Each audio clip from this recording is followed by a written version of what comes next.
1, 2, 3. Ya, shalom. Kali ini kita menikmati ibadah suasana berbeda. Udara terbuka, atmosfer cerah, santai, luar biasa. Iya, kita sedang, bentar lagi kita akan beribadah. Luar biasa Tuhan. Iya, luar biasa Tuhan memberikan kesempatan kumpul bersekutu di tempat yang spesial. Lihatlah wajah-wajah yang penuh damai sejahtera dari Tuhan, wajah-wajah yang bebas dari segala ikatan, wajah-wajah yang penuh kemerdekaan yang sempurna dari Tuhan Yesus. Wah, lihatlah, ya kan, nggak ada ikatan. Ya, masalah hidup selalu ada lah, tapi namanya ikatan, bebas kami semua, ya kan.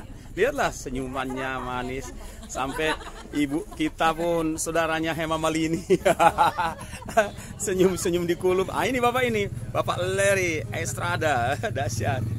Halo, hai guys, ngomong dong, ngomong. Ya, shalom Minang. Halo, silakan.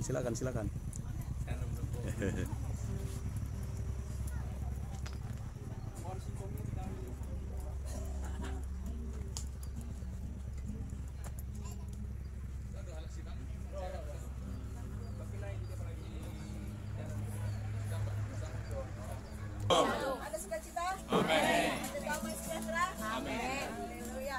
Kita patut bersyukur sebab kita semua adalah umat pilihan Allah. Amin. Oleh karena itu kita naikkan pujian dengan ucapan syukur kita. Kita akan memasuki gerbangnya dengan hati ini saja. Haleluya.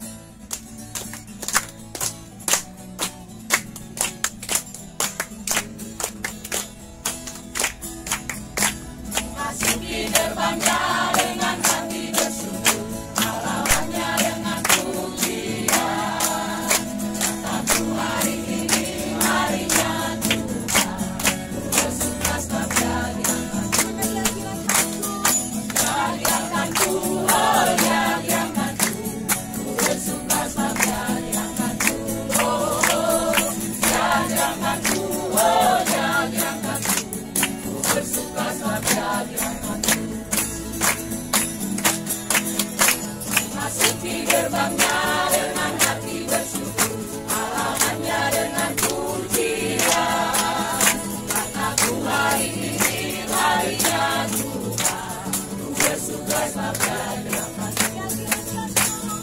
Dia diangkatku, oh Dia diangkatku, ku bersuka sebab Dia diangkatku, oh Dia diangkatku, oh Dia diangkatku. Allah kita berkasa. Oh, haleluya.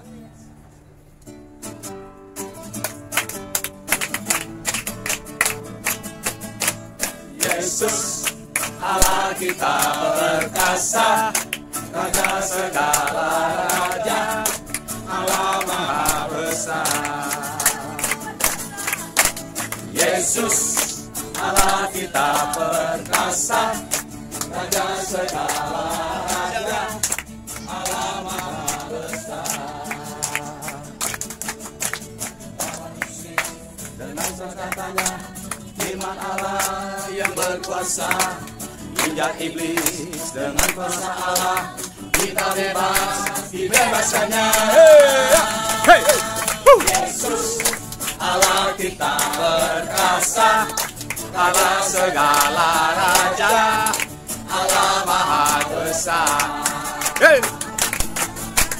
Yesus Allah kita perkasa, amin. Raja segala raja, Allah Maha Besar.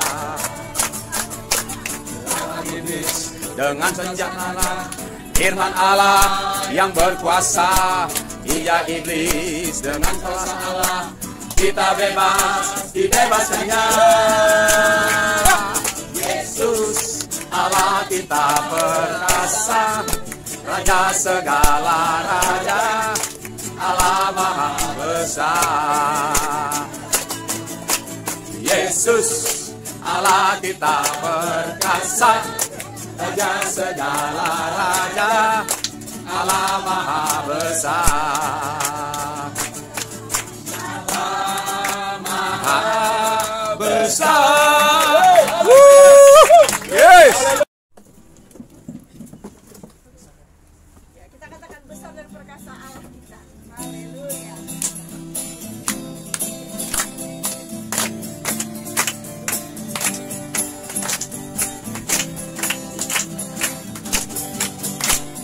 Besar dan perkasa Allah kita, besar dan dahsyat Dia. Besar dan perkasa Allah kita, besar dan dahsyat Dia. Angkatlah hatimu dan suaramu, pujikanlah Dia. Besar dan perkasa Allah kita, besar dan dahsyat Dia. Jatuh cinta padanya, tambah dalamnya, tambah dalam lagi. Jatuh cinta padanya, tambah dalamnya, tambah dalam lagi. Yesus indah dan indahlah semakin indah. Oh, indahnya antara Allah dan aku. Ku jatuh cinta padanya, tambah dalamnya, tambah dalam lagi. Hanya Yesus, hanya Yesus, hanya Yesus, pujaanku. Hanya Yesus, hanya Yesus, hanya Yesus, jalanku. Hanya Yesus, hanya Yesus, hanya Yesus. Kemenangan dalam nama Yesus, dalam nama Yesus, iblis dikalahkan. Dalam nama Tuhan Yesus, siapa dapat melawan?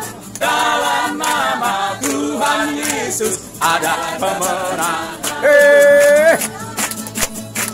Dalam nama Yesus, dalam nama Yesus ada kemenangan.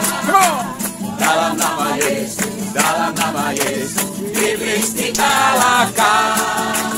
Dalam nama Tuhan Yesus, siapa dapat melawan? Dalam nama Tuhan Yesus ada kemenangan. Ada kuasa darah domba Allah. Ada kuasa dalam darahnya, darah anak domba Allah. Ada kuasa dalam darahnya, darah domba Allah. Ada kuasa dalam darahnya, darah anak domba Allah.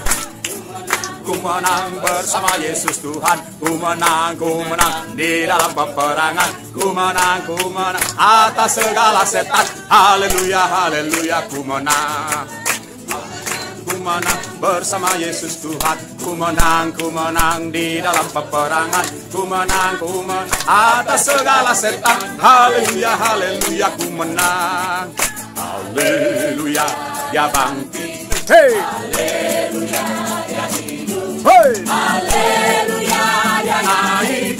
Aku perlu Roh turun. Haleluya, dia bangkit. Haleluya, dia hidup.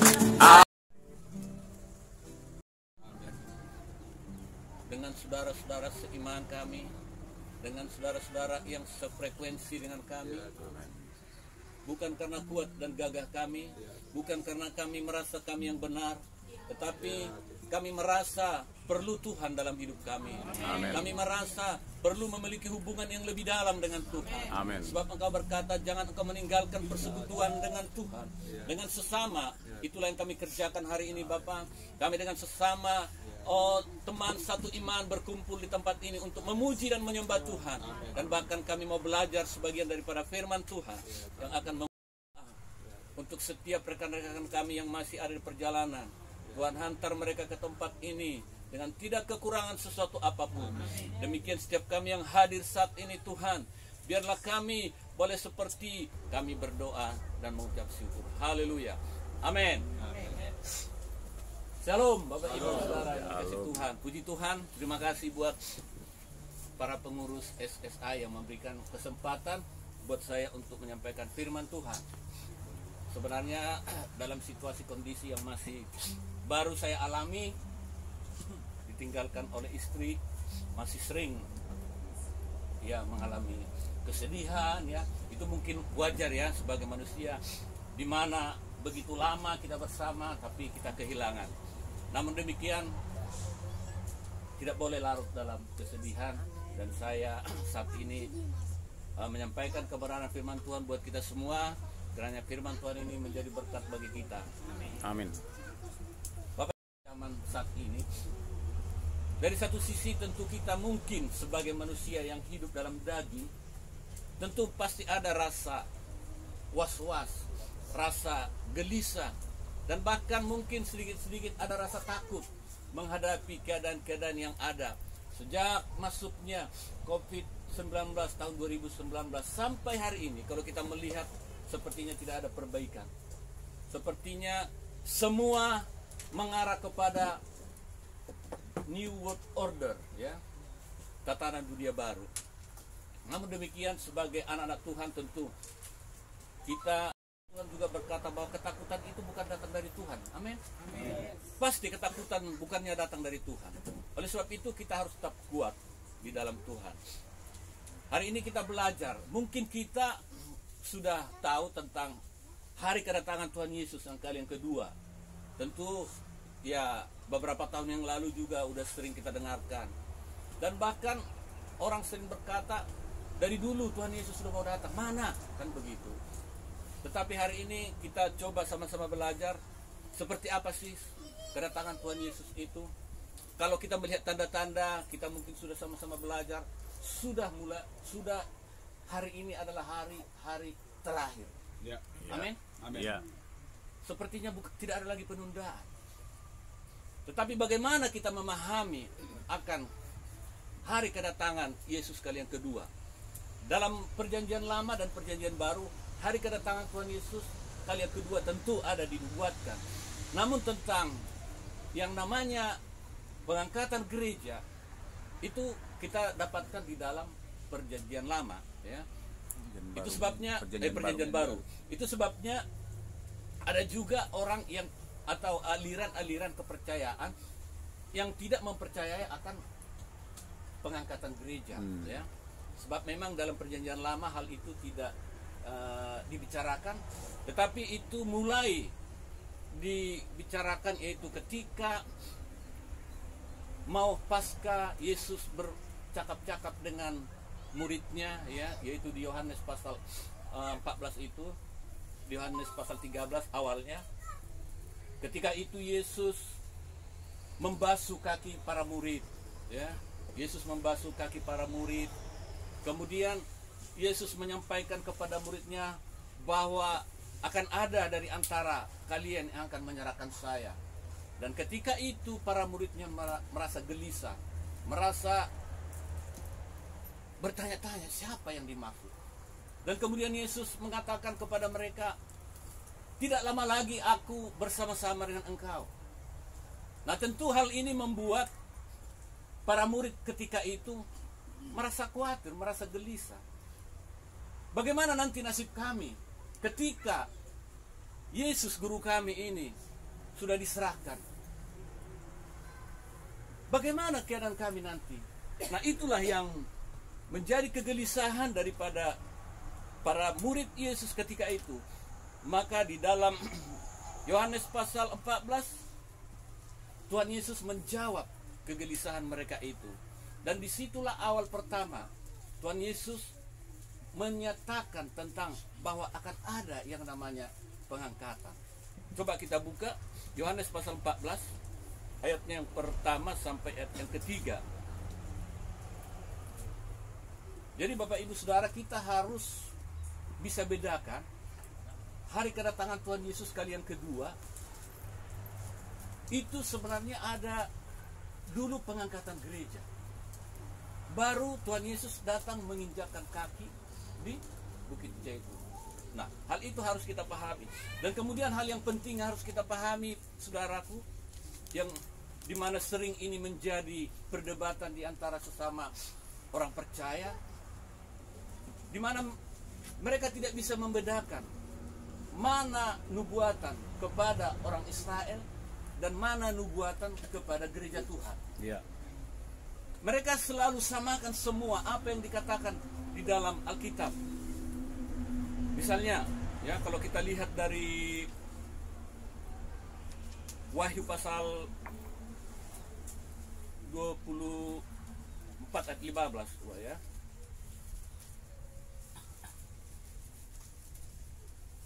Wahyu 12 ayat 1 sampai 6. Wahyu 12 ayat 1 sampai 6. Kalau kita baca ini semua, Bapak Ibu Saudara, di sini kan ada dikatakan, lihat kelima, atau kita baca aja semua ya, biar kita bisa paham untuk mengartikan, supaya kita bisa membedakan mana nubuatan untuk orang Israel, mana nubuatan untuk gereja Tuhan. Kita baca bersama-sama. 1, 2, ya. Maka tampaklah suatu tanda besar di langit, seorang perempuan selubungkan matahari dengan bulan di bawah kakinya, dan sebuah mahkota dari 12 binatang di atas kepalanya.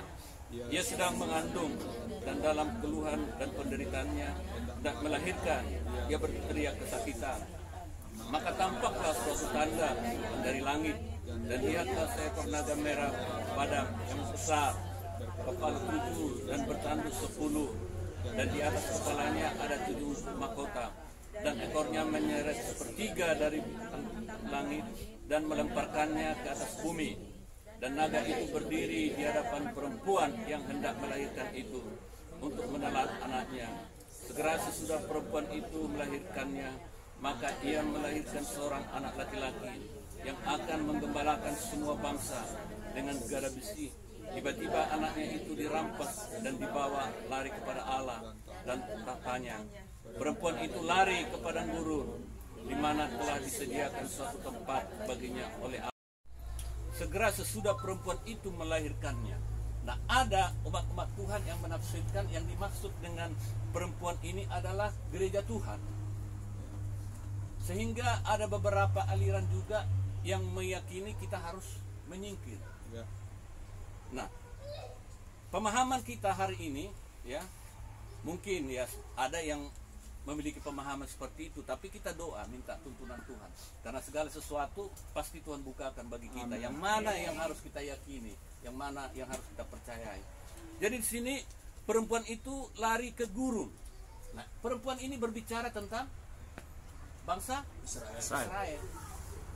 Jadi Bapak Ibu Saudara, kita harus bedakan mana nubuatan untuk bangsa Israel, mana nubuatan untuk gereja Tuhan.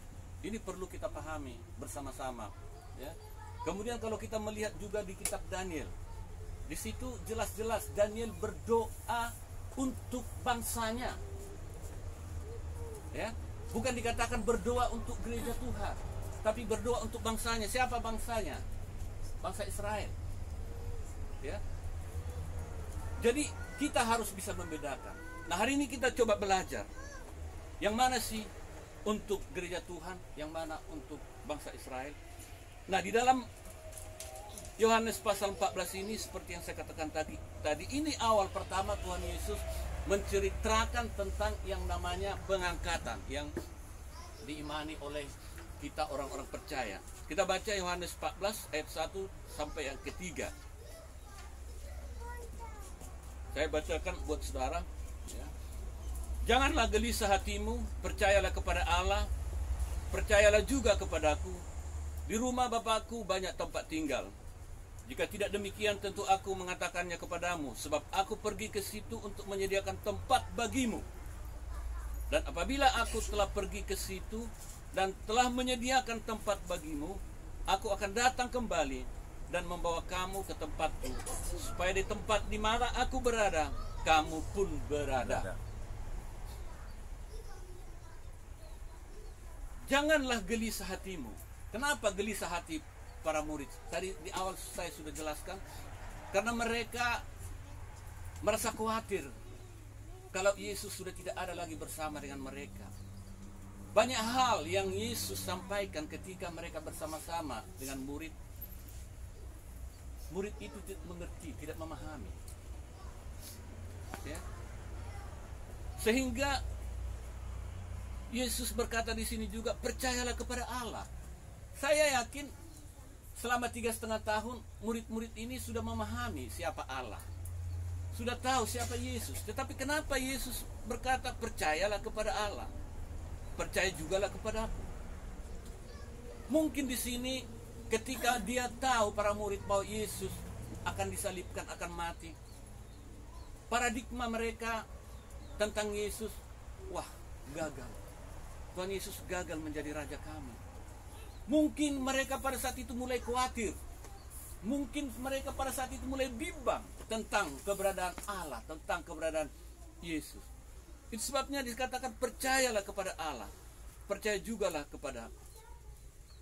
Demikian juga kita mungkin sering mengalami kebimbangan ketika sesuatu hal yang kita alami dalam kehidupan kita selamanya, tetapi di surga yang kekal, disitulah tempat kita. Amin. Dan itu yang sama-sama kita rindukan, saudara. Tempat kediaman yang sudah disediakan oleh Yesus ketika dia naik ke surga. Dan di sini dikatakan, dan apabila aku telah pergi ke situ dan telah menyediakan tempat bagimu, aku akan datang kembali. Nah, disinilah Yesus berkata tentang aku akan datang kembali. Tidak dijelaskan apakah dia datang kembali langsung menginjakkan kaki, tetapi di sini yang dijelaskan adalah supaya di tempat di mana aku berada, kamu pun berada. Nah, dari ini kita bisa artikan atau kita tafsirkan tentang ini, bahwa ini adalah tentang pengangkatan, ya. Jadi sebelum menginjakkan kaki di Bukit Zaitun, terlebih dahulu kita gereja Tuhan diangkat. Nah, ini pemahaman yang saya pahami, saudaraku, dan bila tidak sesuai dengan pemahaman kita berdoa, ya, kita minta tuntunan Tuhan. Kemudian yang penting juga kita harus pahami, ya, karena setelah ini Bapak Ibu Saudara, kita melihat yang namanya rasul yang dipakai Tuhan untuk orang-orang yang non-Yahudi, yaitu Rasul Paulus, ya. Jadi kita harus banyak belajar dari kitab yang dituliskan oleh Paulus. Bagaimana dia mengajarkan kita tentang yang namanya pengangkatan ini. Karena pandangan para bapak-bapak gereja mula-mula ataupun para penafsir, itu ada 4 pandangan pemahaman tentang pengangkatan ini, ya. Itu yang pertama, itu ada yang paham pasca masa kesengsaraan, yang artinya pengangkatan terjadi setelah kesengsaraan, ya. Jadi kita harus mengalami kesengsaraan itu. Ada pemahaman yang seperti itu. Kemudian ada pemahaman di tengah masa kesengsaraan. Kemudian ada juga yang memahami pengangkatan itu sebagian dulu diangkat. Nah, kemudian sebagian lagi. Kemudian ada juga yang memahami kita diangkat dulu, baru kesengsaraan itu dialami. Nah, yang mana yang mau kita percayai Bapak Ibu? Buat saya, ya, kita berdoa masing-masing kepada Tuhan, minta tuntunan Tuhan, ya. Yang manapun itu, yang penting kita siap. Amin. Yang penting kita siap. Nah, coba kita baca 1 Tesalonika 4, ya. Kita pelan-pelan sama-sama belajar. 1 Tesalonika 4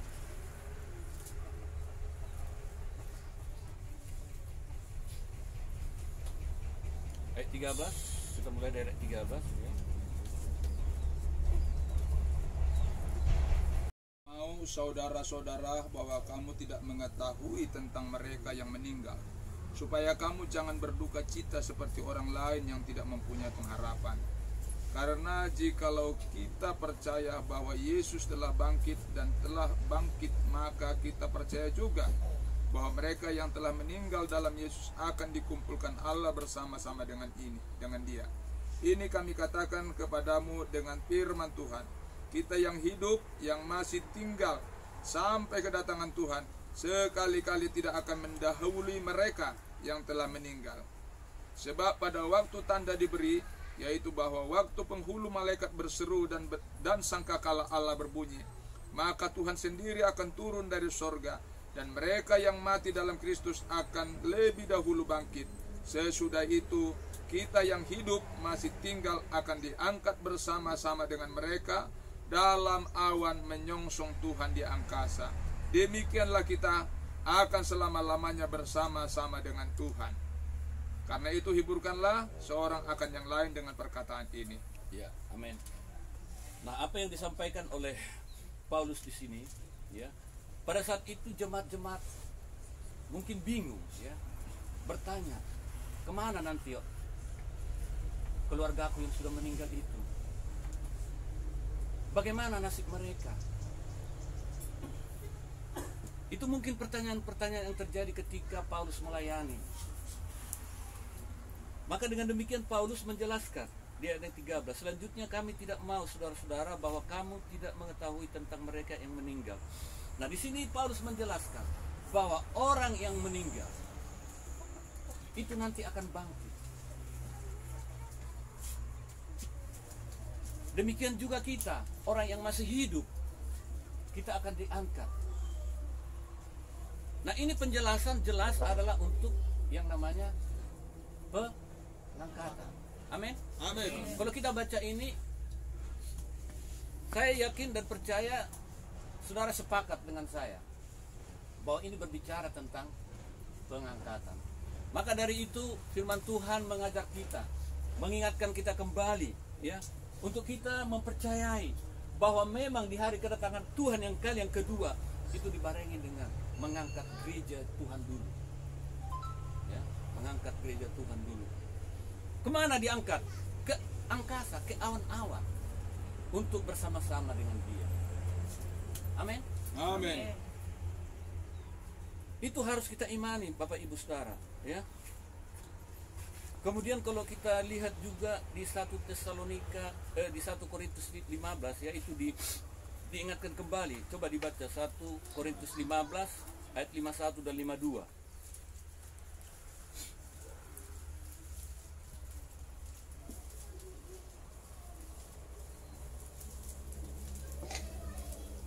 Mungkin tentang topik ini bisa kita buat, ya, diskusi, ya, atau hamba-hamba Tuhan mempersiapkan, sama-sama mempersiapkan materinya. Mungkin lebih enak kita buat diskusi, jadi lebih lebih hidup, ya. Ya Pak, ya, diskusikan suatu saat kita Sudah siap, itu, saya sudah ya. siapkan. Nah, kita akhirnya ada pertanyaan, jadi orang paham. Alangkah baiknya kita yang satu frekuensi baik. Maka dari itu, ya, saran saya kita akan buatkan itu nanti. Coba yang dibacakan yang tadi. Sesungguhnya aku menyatakan kepadamu suatu rahasia. Kita tidak akan mati semuanya. Suatu saat kelak kita akan diangkat. Gereja Tuhan akan diangkat. Jadi Bapak Ibu, kita harus betul-betul paham ketika kita menggali kebenaran firman Tuhan ini, mana nubuatan untuk Israel dan mana nubuatan untuk gereja Tuhan. Nah, yang saya percaya, saudaraku, boleh saudara sepaham, boleh tidak, itu tergantung pemahaman masing-masing. Yang saya percaya dan saya yakini bahwa yang dimaksud kesengsaraan besar di sini, saya percaya gereja Tuhan tidak akan mengalami itu. Jika ada pandangan-pandangan, enak kali tidak masuk dalam kesengsaraan. Kita sudah masuk kok dalam kesengsaraan. Bahkan zaman para rasul sudah ada kesengsaraan, sudah ada yang dibunuh, sudah ada yang disiksa. Dan sampai detik ini juga kita mengalami. Tetapi yang dimaksud dengan kesengsaraan besar itu, kan Alkitab katakan belum pernah terjadi dan tidak akan terjadi. Bagaimana kita tahu? bahwa kesengsaraan yang besar itu sedang terjadi saat ini. Padahal dibilang itu belum pernah terjadi.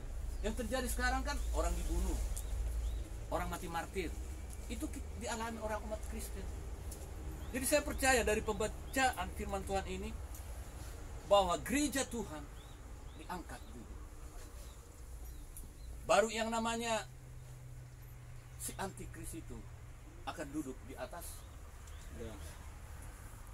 bait suci Allah. Ini yang saya yakini, Bapak Ibu Saudara yang dikasihi oleh Tuhan. Mari kita baca sekali lagi 2 Tesalonika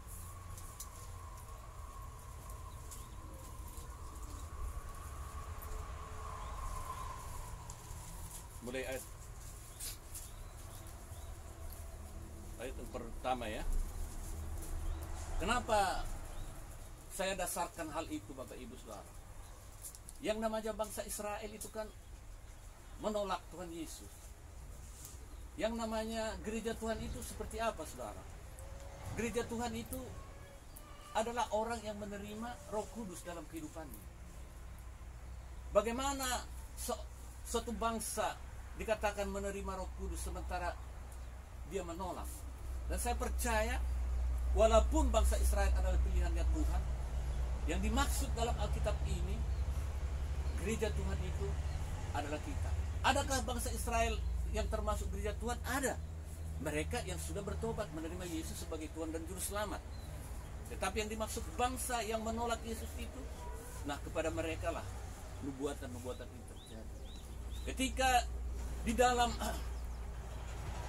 Matius 24 itu dikatakan, coba sebelum ini kita coba kembali ke Matius 24 ya, biar kita semakin paham. Matius 24 ayat 15. Nah, Matius 24 ayat 15 kan di sini dikatakan, saya akan bacakan. Jadi apabila kamu melihat pembinasa keji berdiri di tempat kudus, menurut firman yang disampaikan oleh Nabi Daniel, para pembaca hendaklah memperhatikannya. Nabi Daniel kan sudah berbicara di sini. Seperti yang saya katakan tadi, dia berdoa untuk bangsa Israel, untuk bangsanya. Dan ketika dia berdoa untuk bangsanya, doanya dijawab. Dan dia diberikan penglihatan. Untuk siapa? Untuk bangsa Israel. Baru masuk ke ayat 16. Maka orang-orang yang di Yudea haruslah melarikan diri ke pegunungan. Orang-orang yang di mana? Yudea. Tetapi ada yang mengatakan ini juga termasuk gereja Tuhan. Padahal udah jelas-jelas di sini dikatakan bahwa nubuatan Daniel itu diawali dari doanya untuk bangsa Israel. Ya? Untuk bangsa Israel. Dan dijawablah doanya itu. Maka di Daniel pasal 9 itu kalau kita baca, nah di sini memang kalau berbicara akhir zaman ini yang selalu dikupas ya. Tetapi yang ingin kita pahami betul, seperti yang saya sampaikan tadi, kita harus paham kepada siapa dia. Maka di sini, maka orang-orang yang di Yudea harus melarikan diri ke pegunungan. Kita harus lari. Dan bahkan ada ya di channel-channel YouTube yang mengaku sebagai nabi Tuhan, memanfaatkan hal itu untuk mencari uang ya dari setiap anggota-anggotanya. Oh, sudah ada tempat yang enak di sini, daerah ini aman dan terkendali. Ada, saudaraku, dimanfaatkan ya. Jadi yang aman itu di mana? Di dalam hadirat Tuhan. Di dalam hadirat Tuhan. Tidak ada tempat yang aman. Kemanapun kita lari ya, tidak ada tempat yang aman. Tetapi kalau Tuhan berbicara secara spesifik buat kita, kamu ke sana. Nah, itu boleh-boleh saja. Itu cara Tuhan untuk memelihara hidup kita. Amin. Amin. Tetapi kalau hanya karena wah, ini sudah mau datang dia, saya harus ke kampung ini, menghindar. Oh, tidak ada tempat. Ya, ke gunung kemanapun tidak ada tempat yang aman kecuali di tangan Tuhan. Ya. Jadi dalam Matius 24 ini jelas-jelas adalah kepada bangsa Israel.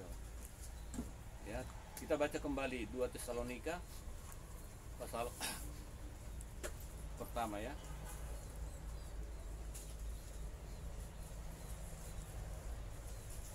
Tentang kedatangan Tuhan kita Yesus Kristus dan terhimpunnya kita dengan Dia, kami minta kepadamu saudara-saudara supaya kamu jangan lekas bingung dan gelisah, baik oleh ilham roh.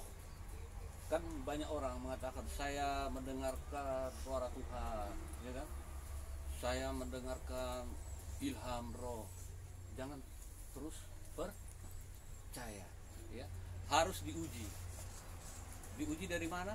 Kita melihat adakah penglihatannya itu, ya, di dalam Alkitab, di dalam firman Tuhan.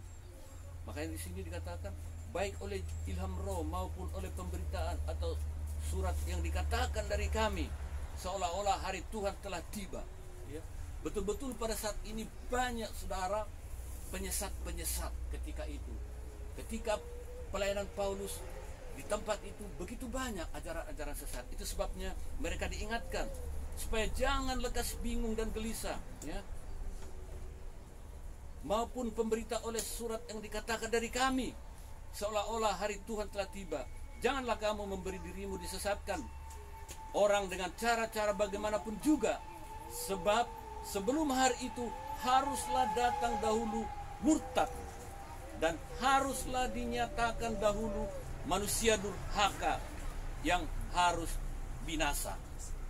Nah, ini kembali menekankan tentang bahwa gereja Tuhan diangkat dulu, baru datang si antikris. Kan jelas dikatakan, dan haruslah dinyatakan dahulu manusia durhaka yang harus binasa, yaitu lawan yang meninggikan diri di atas segala yang disebut atau yang disembah sebagai Allah. Bahkan ia duduk di bait Allah dan mau menyatakan diri sebagai Allah. Tidakkah kamu ingat bahwa hal itu telah kerap kali kukatakan kepadamu, tetapi aku masih bersama-sama dengan kamu. Nah, inilah pemahaman yang bisa saya sampaikan buat kita, teman-teman kekasih dalam Tuhan Yesus, tentang hari kedatangan Tuhan yang kali yang kedua, ya. Nah, bagaimana kita menyambut hari kedatangan Tuhan itu? Tentu salah satu yang kita sudah sepakati, ya,